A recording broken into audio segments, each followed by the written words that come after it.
cinders. Her legs ached, both of them, or so it felt. She knew one had been severed by the king's guards, but the phantom pain persisted, as if both feet had been running all night. The agony was relentless, a ghostly reminder of the night when everything fell apart. It had all started so wondrously.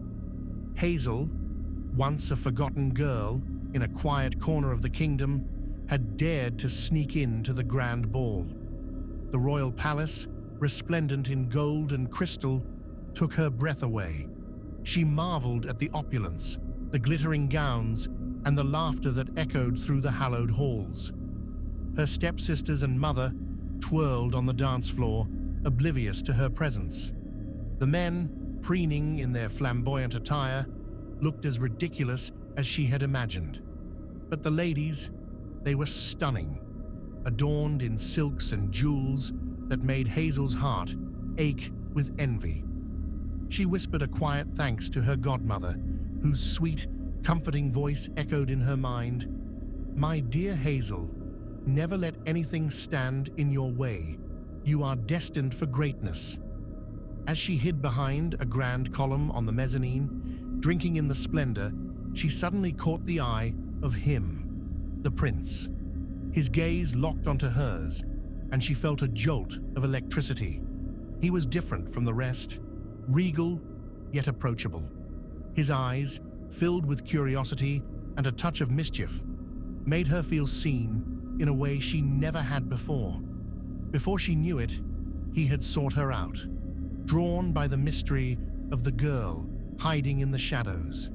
They spoke in whispers, sharing secrets that neither of them had dared to utter aloud before. He confessed his hatred for the life he was forced to live, the suffocating weight of his royal duties, and the expectation to choose a bride that night.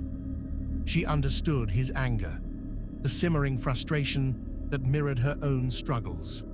Here was someone who truly saw her, and for a moment she allowed herself to believe in something more, something beyond the drudgery of her life. So when he extended his hand, offering her a chance to escape the prying eyes of the court, she took it. How could she resist? He led her through secret passages, away from the noise and spectacle, to his private quarters. The warmth of his attention made her forget everything else. For once, she was not the invisible girl. She was the center of his world. But once alone, his demeanor shifted. The charm that had captivated her melted away, replaced by a cold, calculating look. What began as a tender moment turned rough, then violent. She was unprepared for the sudden change, the brutality of his touch. In those brutal seconds, she realized the truth. While she could feel love, he could not.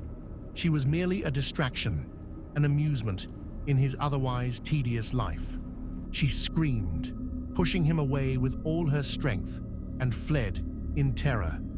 But as she burst through the doors, she ran straight into the king himself. "Not again, son," the king sighed, disappointment clear in his voice.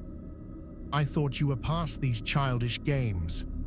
Both father and son laughed, their voices cold and devoid of empathy. The king, with a casual wave of his hand, ordered his guards to act. "For trespassing and attending uninvited, you shall lose a foot. You will be returned home. If you bear a child, it will be our heir. Try to hide, and we will hunt down the girl with 1 foot. Everyone will know who you are."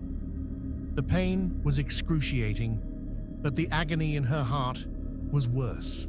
The loss of her foot was nothing compared to the shattering of her spirit.